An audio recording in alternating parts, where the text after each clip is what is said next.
چلیے جی، آج جو ہے تدوین حدیث کے ادوار کے بارے میں ہم بات کرتے ہیں، اور دوسرا جو ہے وہ حدیث کے اقسام کے بارے میں ہم بات کرتے ہیں۔ تو پہلا حصہ اس ویڈیو کا ہے تدوین حدیث کے ادوار۔ پہلا دور ہے عہد نبوی۔ کئی صحابہ کرام کے پاس تحریری شکل میں حدیث کے چھوٹے بڑے مجموعے تھے، جیسا کہ صحیفہ صادقہ ہے۔ حضرت عبداللہ بن عمرو العاص نے صحیفہ صادقہ کے نام سے احادیث مبارکہ کا بڑا مجموعہ جو ہے وہ ترتیب دیا تھا۔ پھر صحیفہ علی ہے۔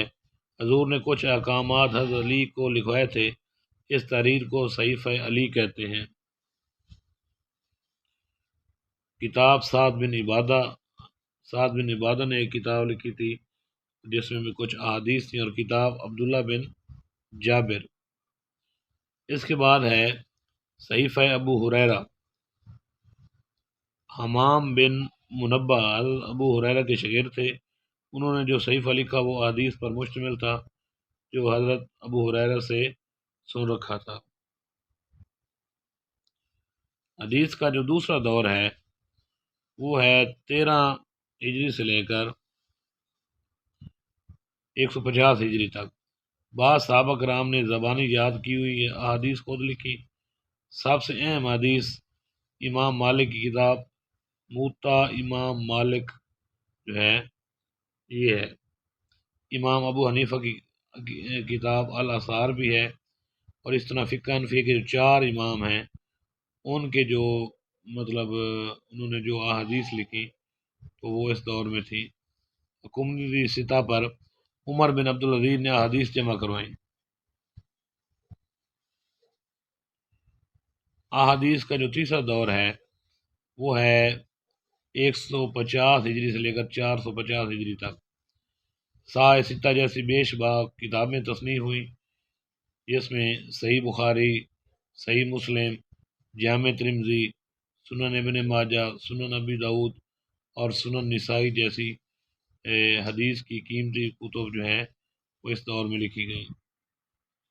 تو حدیث کی بنیادی اقسام جو ہیں وہ 3 ہیں: حدیث قولی، حدیث فعلی، حدیث تقریری اور حدیث قدسی۔ حدیث قولی وہ حدیث ہے جو نبی پاک نے اپنی زبان سے کہی ہے، جو بات نبی پاک نے اپنی زبان سے کہی ہے وہ حدیث قولی کہلاتی ہے۔ اور حدیث فعلی وہ حدیث جو نبی پاک نے کچھ کر کے دکھایا ہو، اور حدیث تقریری وہ حدیث اس کو کہتے ہیں جو کسی صحابہ کرام نے کیا ہو تو نبی پاک اس پر خاموش ہوئے۔ اور حدیث قدسی جو ہوتی ہے وہ ڈائریکٹ اللہ تعالیٰ سے نبی پاک کو جو بات آتی ہے تو اس کو حدیث قدسی کہتے ہیں۔ تو حدیث کی مزید اقسام ہیں: حدیث صحیح، جس حدیث کی سند متصل ہو، راوی عادل اور دیانت دار ہوتا ہے اس میں۔ دوسری ہے حدیث حسن، راوی امانت و صداقت میں مشہور ہوتا ہے اس میں۔ تیسری ہے حدیث ضعیف، اس حدیث کے راویوں میں حدیث صحیح اور حسن کی صفات نہیں پائی جاتی۔ تیسری حدیث ہے حدیث متواتر، ایسی حدیث جس کی سند میں راویوں کی تعداد ہر دور میں اتنی زیادہ رہی ہو کہ ان راویوں کا جھوٹ پر متفق ہونا عادتاً محال ہو، اور یہ تعداد ہر مرحلے پر 3 راویوں سے زیادہ ہو۔ نیکسٹ ہے حدیث مشہور، ایسی حدیث جس کی سند کے لیے راویوں کی تعداد 3 رہ جائے۔ اور حدیث عزیز جو ہے اس میں راویوں کی تعداد 2 رہ جاتی ہے۔ اور حدیث غریب جو ہے اس میں راوی اکیلا رہ جاتا ہے، یعنی حدیث مشہور میں راویوں کی تعداد 3 رہ جاتی ہے، حدیث عزیز میں 2 رہ جاتی ہے، حدیث غریب میں راوی اکیلا رہ جاتا ہے، اور حدیث مرفوع ہے اس کی نسبت رسول کریم سے کی جاتی ہے۔ موقوف، اس کی سند کسی صحابی پر پہنچ کر رک جائے تو یہ وہ حدیث ہوتی ہے۔ مقطوع، اس کی سند تابعی تک پہنچ کر ختم ہو جاتی ہے تو وہ حدیث مقطوع کہلاتی ہے۔